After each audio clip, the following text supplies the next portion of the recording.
Smoon TV, revivificateur des valeurs.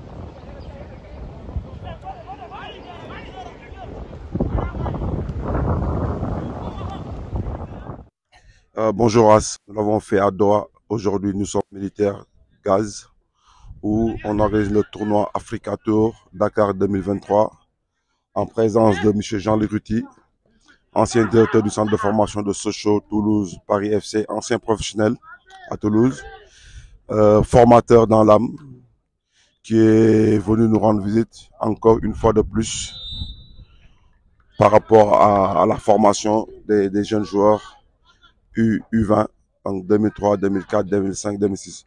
Bonjour Jean-Luc. Bonjour Sam. Bienvenue chez nous, bienvenue chez toi au Sénégal. C'est pas la première fois que tu viens ici. Je pense que le premier stage qu'on avait fait, c'était en 99-2000, en 2000-2001. Et depuis, Jean-Luc vient souvent nous rendre visite. Et à la fin de ces visites-là, souvent un ou deux joueurs sortent pour aller monnayer leur talent à l'extérieur. Donc Jean-Luc, explique-nous un peu votre parcours dans la formation. Bon, le parcours il est très simple. Après la carrière de joueur, on a passé les diplômes et c'est vrai que dans l'âme, comme l'a dit Sam, je suis plus qu'un formateur, même si j'ai fait parfois des petits intérims en tant que coach au plus haut niveau, mais ma vraie vocation, ça reste la formation des joueurs et j'ai toujours été attiré par l'Afrique et notamment le Sénégal, par connaissance avec Sam, et parce que j'ai toujours été convaincu, et je le suis toujours, qu'il y a de grandes richesses au niveau des jeunes joueurs africains. Voilà. Ce sont des joueurs généreux, qui ont l'amour du football, qui ont envie de réussir et qui sont prêts à faire beaucoup pas des sacrifices, parce que ça reste un très grand plaisir pour eux de pouvoir pratiquer le football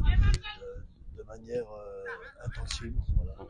Donc Jean-Luc, c'est vrai que ça l'a fait plusieurs années que vous venez à Dakar. Par rapport à votre première venue et aujourd'hui, qu'est-ce que vous avez constaté comme évolution par rapport à ce qu'on avait fait au début et jusqu'à présent?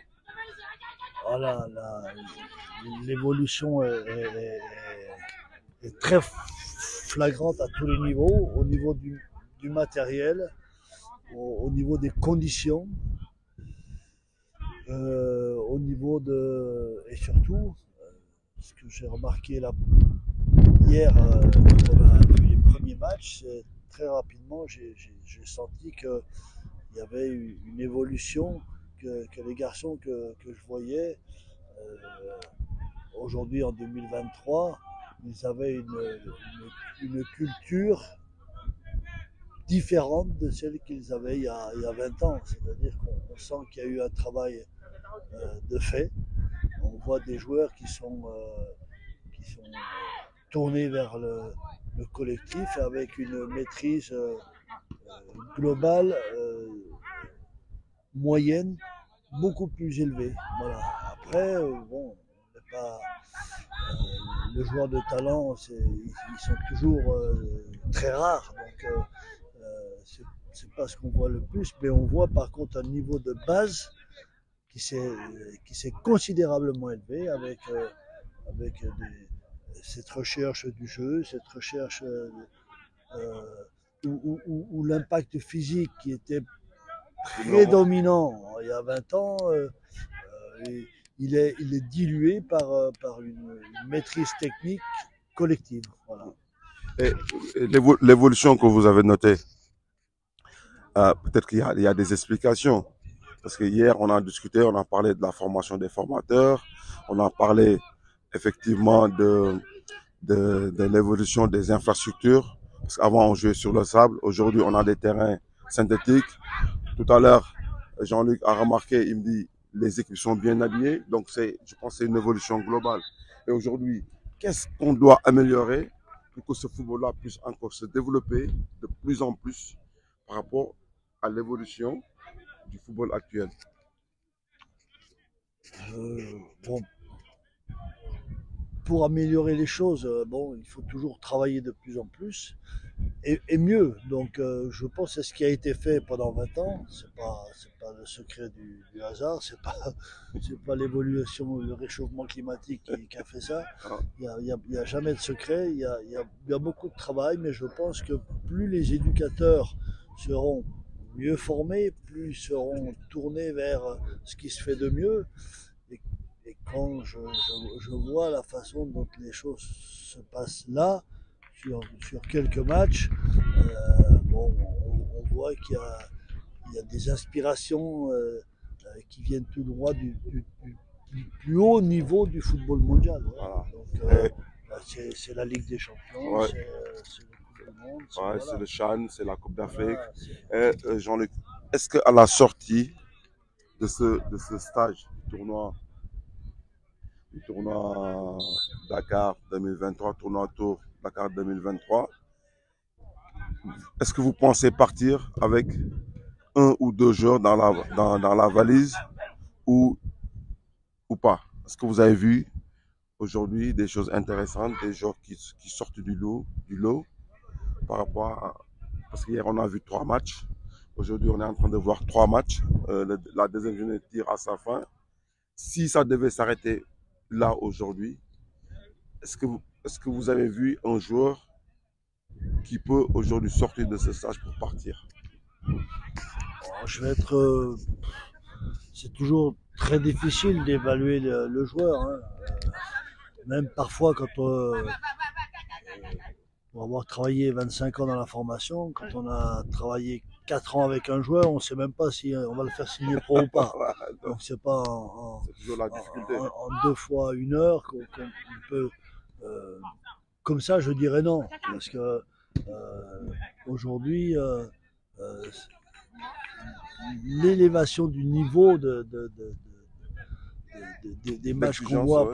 par rapport à ce qu'on avait vécu, bon ben, les exigences, tout s'est élevé au plus haut niveau. Donc la Ligue des Champions, ben, si on analysait des matchs de Ligue des Champions il y a 20 ans et puis ceux d'aujourd'hui, je pense qu'on verrait une différence de rythme. Tout s'élève. Donc ça ne veut pas dire que l'écart se rapproche, mais ça veut dire qu'il faut encore travailler plus. Bon, il y a quelques joueurs qui font 2, 3 étincelles, qui peuvent. Non, mais je suis trop. Je sais trop comme c'est compliqué de trouver des bons joueurs. Et je redis ce que j'ai dit, des fois au bout de 4, 5 ans, on ne sait même pas si on va faire signer un joueur pro. Donc en 2 fois 1 heure, sans connaître surtout la personnalité du joueur. Je crois qu'il ne faut pas oublier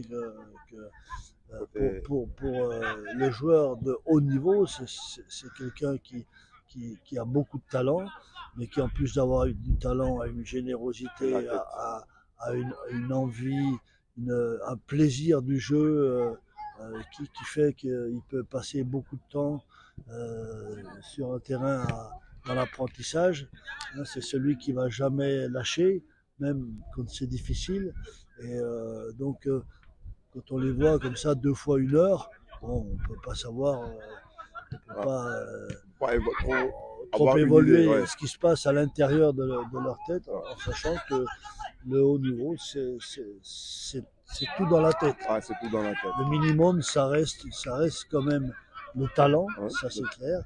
La valeur athlétique, c'est aussi une des choses importantes et qui fait que l'Afrique reste un trésor de ressources de très très bons joueurs, parce qu'il y a toujours une valeur athlétique qui est toujours un peu plus forte qu'ailleurs. Et donc, je peux rajouter qu'il y a quand même le mental aussi qui est qui est un facteur très important.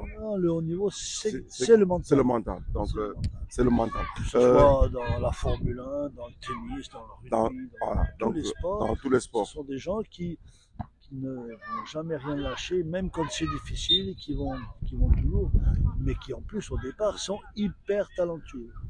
Donc Jean-Luc, Asmoon TV te remercie pour ta disponibilité et pour ta générosité, parce que ça l'a fait 20 ans que nous sommes ensemble.